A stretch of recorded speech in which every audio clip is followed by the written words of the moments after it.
Hey, it's good to see you, my friend. I'm meteorologist Dave Schwartz right here at Network Weather. And I want to give a quick shout out to a couple of our big fans. We've got Adam Cesark from Rock Tavern, New York. I don't know if that's a place of business or a town. In either case, Adam, be careful driving. And Andrea Tarshis in Buffalo. I know that is a town out there in Erie County, New York. Meteorology is today's weather word. And I was listening to the radio the other day, and this comic, it's a 24/7 comedy on the radio. It's great.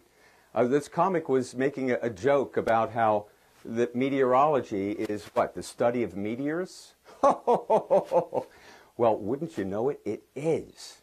You know how that works? This is an old Greek word, meteorology. The meteo part means anything suspended in the atmosphere. So not just a meteorite coming across the atmosphere, but anything, a raindrop, a snowflake, a dust particle, some volcanic ash, they were all considered meteors. So we really are meteorologists. Other words with that same prefix would be like metaphysics, elevated, a little beyond, so suspended beyond. That's what meteorologists do. There you have it. Now, to weather. March has come in like a lamb in the West. You know all the news about snowstorms and blizzards? It's been a lion of a time here from the Midwest to the East all the way to Florida. But here in the West, we're setting records for heat. The first week and a half of March, Yakima, Washington, 68 degrees. They had a record high temperature that was set. That's pretty lamb-like, isn't it? That's this dot up here. Meanwhile, in Oakland, California, it hit 74. One day last week in L.A., it was 82 degrees. And here in Texas,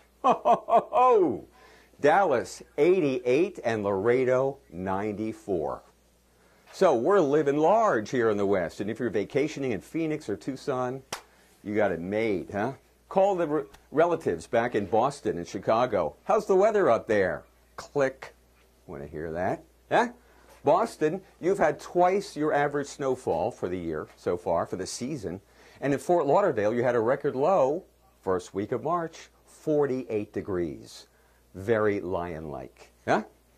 Well, we got a storm in the middle of the country, which we'll get a look at in a second on a visible satellite image. And that storm, the area of low pressures are going to be going right up into Canada. It's going to be drawing a lot of warm air northward. So whereas Chicago's had snow lately, it rained over the weekend.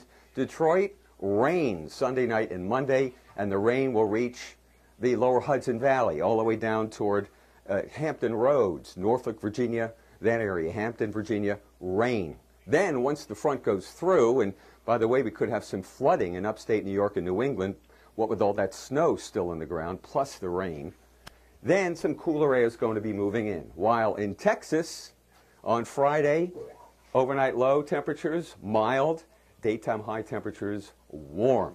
And that's all the way back into California and Oregon, too. Very warm weather, some high mountain snows. Of course, we are getting into about the middle of March now, so it's that time of year. Here's our storm, the latest storm that moved out of the Rockies on Saturday into the southern plains, drawing up the moisture. You can see all the fair weather under a ridge of high pressure over the west on Sunday, and another ridge of high pressure over the eastern third of the United States. But once this front moves through, that's when the cooler air is going to settle in. So a little break for folks in the Midwest and East, mild weather, then turning colder with the passage of this front and after the heavy rain and possible flooding. Our next trip takes us to the Caribbean. Oh, wow. Man, I can just hear the wind through the palm fronds on the beach. Cindy, would you get me another iced tea, please? Thank you. I'm just going to chill out right here. Just no problems at all. Actually, for the entire week, no problem. You see this swirl of clouds up here? That is the storm that hit New England with 25 inches of snow in Foxborough, Mass., for example. That's out over the Atlantic, the cold front back into the Northeast Caribbean, having very little impact. And if you have a trip planned and you have scenes like this, know that the water temperature throughout the Caribbean near 80. Okay, have a wonderful trip. And by the way, we want to thank Jared Michaels for tuning in to Network Weather. He lives in College Station, Texas.